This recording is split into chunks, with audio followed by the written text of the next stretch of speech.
আচ্ছা রাখতেছি, ওই আমার ভাই এসেছে মনে হয়, কোনো কথা কবে একটু শুনে দেখি।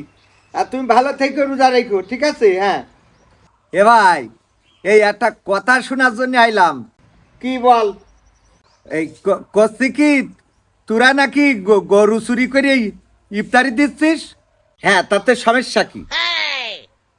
এইটা কি ঠিক হচ্ছে ভাই? এই জন্যই মানুষ বলে যে বুকা মানুষের সাথে তর্ক করতে হয় না। তোর তো কোনো লেখাপড়া নেই, তা তুই বুঝবি কি করি? আমি তোর একটা জিনিস বুঝাই দিই, শোন। চুরি করেছি এতে কি হয়েছে? গুনাহ। আচ্ছা, কুরবানি দিছি এতে কি হয়েছে? সোয়াব। হ্যাঁ, তাহলে গুনার সোয়াব যে কাটাকাটি হয়ে গেল, এখন মাঝখান থেকে যে সবাই ইফতারি খাতি পেললো, এটা কি ও সবার উপকার হলো না?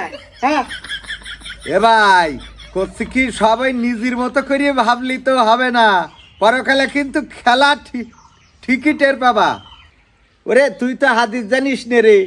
হাদিস যদি জানতিস তাহলে বুঝতে পারতিস। হাদিসে আম পাড়ারা একটু পড়ে দেখছে রে। রোজার মাসে এই যে 70 গুণ বেশি বাড়াই দেয়, ঠিক আছে? সোয়াব এনে এইছে ভগর ভগর করার জন্য।